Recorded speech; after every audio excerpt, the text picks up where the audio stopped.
Hello, I'm Courtney Holland. Welcome to the first episode of Season 6 of Save Our Towns, a series designed to guide and inspire those who are working hard in Appalachia to build strong communities. The episodes created by Outreach and International Affairs of Virginia Tech aim to celebrate what is great about small towns and also connect you with experts, resources, and more. In this episode, you'll learn which town turned to a younger generation for fresh ideas. Small Town Big Number illustrates how absentee land ownership over hundreds of years left its mark on towns throughout Appalachia. And here's a question: how many nearby towns can you list that have populations close to 1,500 people? There are quite a few, and one of those is the town we'll be following for a year. And later, your expert tip focuses on something every town can and should do. First, your example of awesome story. Andrea Brunet explores why the up-and-coming generation in Wytheville, Virginia, was frustrated and what they did to provoke change. In sharp contrast to the typical town dependent on mining or manufacturing early in the 20th century, Wytheville, Virginia was famous for its pre-air conditioning mountain breezes and its family entertainment venues. The town, situated along major highways, drew visitors attracted to the social scene. Mayor Beth Taylor lived most of her life elsewhere, but her grandmother was from Wytheville. And it was a place for, the Southerners to come get out of their heat. And it was a beautiful place. They had lots of restaurants, they had lots of bars, they had lots of events, and it was full of parties and dances, and all these people would just come up here because of the mountains. And so looking back in history, this was a hopping place to be. Big money was reflected in the stately mansions memorialized in paintings on display in Town Hall. Many of those mansions now featured on the town's walking tours. But like the industry-dependent towns surrounding it, Wytheville did not escape inevitable decline. A new generation of potential leaders felt frustrated. They thought things at Town Hall might stay stagnant because the town's old guard just didn't want things to change. Younger kids and younger people in town, maybe it was passed down in their generation that Wytheville wasn't going to change and didn't want to grow. But not all of those young people departed from the town of 8,000 residents. People like Todd Wolford wanted to create a future in the place where his grandfather had run the soda shop in the 1950s and 60s. But when he graduated from Radford University in 2006, he didn't know if he could make it work. I was one of the young people, essentially, that had ideas for change in the community. So when I came back, I wanted to try to be in a position where I could implement some of those changes, not only for the community, but in people's lives as well. But before he and others could get started on their ambitious plans for downtown revitalization, they needed to convince people in leadership, people who'd been comfortable with the status quo. When you create anything new, everybody's wondering why you're doing this and what's it costing the taxpayer, things like that. So it was tough in the beginning to try to justify why we're doing what we're doing, because everybody was wondering why. A breakthrough came when the new generation found an ally on the town council. Tommy Hundley, shown here at a downtown ribbon-cutting ceremony in 2017. Hundley helped create a nonprofit called Downtown Wytheville.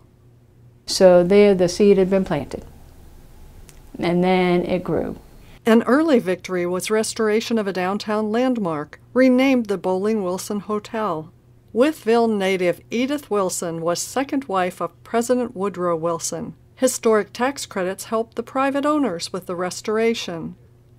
Following the hotel's 2014 opening came downtown landscaping, facade improvement, sign creation, and more, plus brick pathways through downtown, tying greenway and park spaces. We've seen that initial public investment up front, and now we are seeing the private investment far outweigh that. Now that the private individuals, property owners, business owners are starting to put their money back into our downtown that we initially invested through the public funds. So that's been a great transition to see that the private is outweighing the public. A six-figure block grant led to more than $3 million in public investment, followed by millions more from the private sector. Revenues from taxes on meals and lodging jumped by about 30%. The town looked brighter and more vibrant. And as things were happening, it's like people coming out of the woodwork. You know, people was like, well, this is really nice. We really like this. Why did we not do this before? Once a popular destination largely because of the intersection of major highways, Wytheville still faces problems. But the mayor says the town government's willingness to listen to young people created a turning point. We have a very old population, and notoriously, like a lot of small towns, children grow up, they go to school, they go away, and they don't want to come back. But now we're seeing some of them come back with their story of why they came back. I feel like more has happened in the last 3 years than has really happened in the past 20 years. Everybody's on board, and when everybody's on board together, I really think you can achieve great things. As the mayor says, people may be moving back to Wytheville, but much land throughout Appalachia is owned by people who never even set foot on the property. In Small Town Big Number, you'll learn how your town can help gather information on absentee owners and why it's vital. What can be harder than controlling the fate of your town when most of the land belongs to someone else? That's been a crucial challenge in Appalachia. 40 years ago, the landmark study, Who Owns Appalachia, showed that more than half the land in mountainous regions of central Appalachia was held by absentee owners. That study looked at 80 counties across 6 states. Which brings us to today's number, 93. At one point in the 1800s, 93% of landowners in West Virginia were from outside the state. Just a little over 5 years ago, the West Virginia Center on Budget and Policy found that large areas of concentrated absentee ownership still exist in southern counties where the highest poverty levels are. Most absentee-owned land in Appalachia is held by corporations, and studies have documented that those corporations, which benefited from the land, historically paid very little in taxes compared with the average landowner. Coal mining companies aren't the dominant force they once were, but over the past 30 years, ownership of forested land has become more prevalent. Owners are investors seeking to keep taxes low or generate tax-free income. Experts say that high concentrations of corporate land ownership not only limits the tax base, but also stymies options for new ways to use the land. One reform idea is to expand public lands.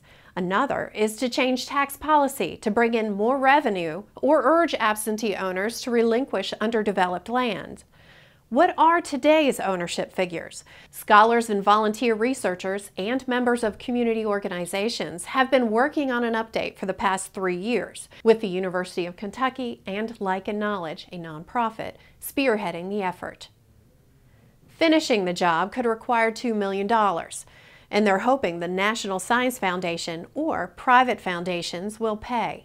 According to Like Executive Director Betsy Taylor, the updated land ownership data could be invaluable to towns, especially those promoting agroforestry, recreation, or other economic development that requires a big footprint. To keep up with the research, go to AppalachianLandStudy.org. Taylor says people can get involved as community researchers, and towns can nominate themselves to be chosen for more in-depth examination in the study. Later in the episode, your expert tip will focus on even more positive steps you can take to move your town forward. But first, Diane Deffenbaugh introduces you to the town that is allowing our cameras in for a year, a town whose leaders until recently felt stalled.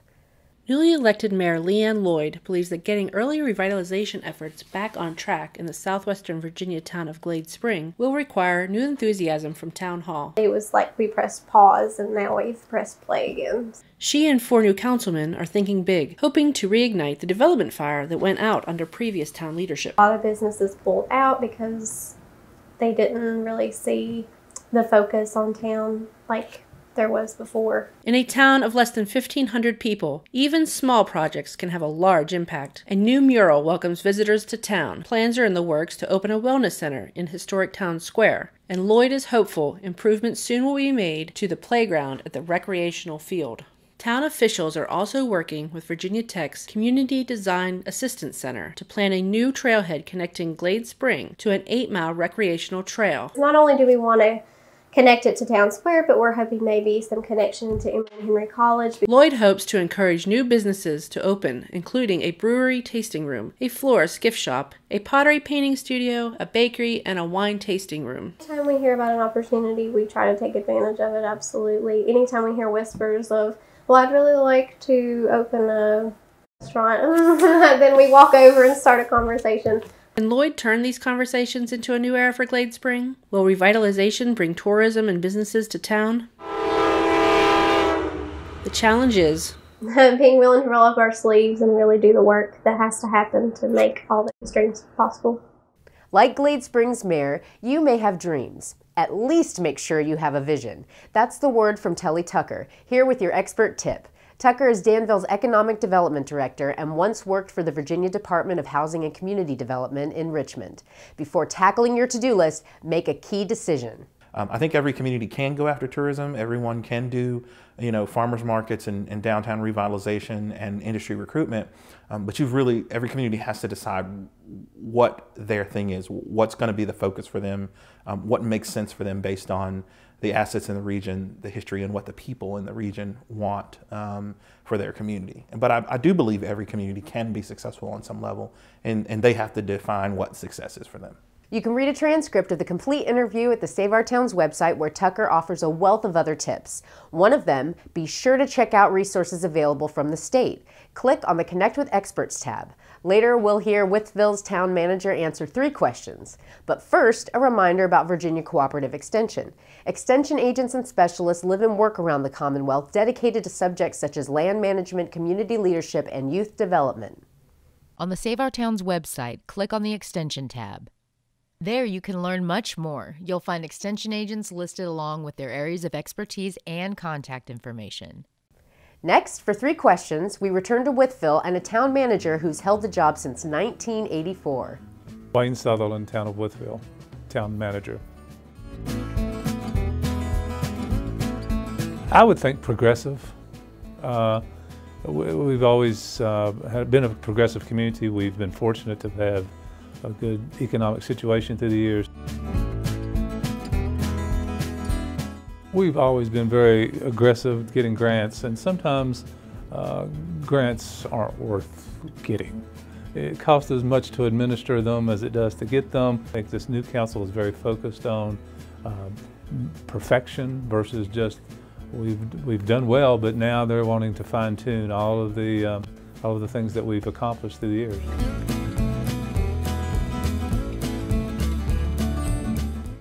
We say this in a lot of our advertising things. We're unique. There's only one. The biggest little community around. I mean, it's all those kinds of buzzwords that we use. We really mean those because we really think it describes us. Would you like to nominate your town for an example of awesome story? If so, we'd love to hear from you. To view past episodes and to dive deeper into resources and a wealth of information about small towns, go to the Save Our Towns website. And please send your thoughts to saveourtowns@vt.edu. We read and respond to every email. This is episode 1 of season 6. Thanks for watching.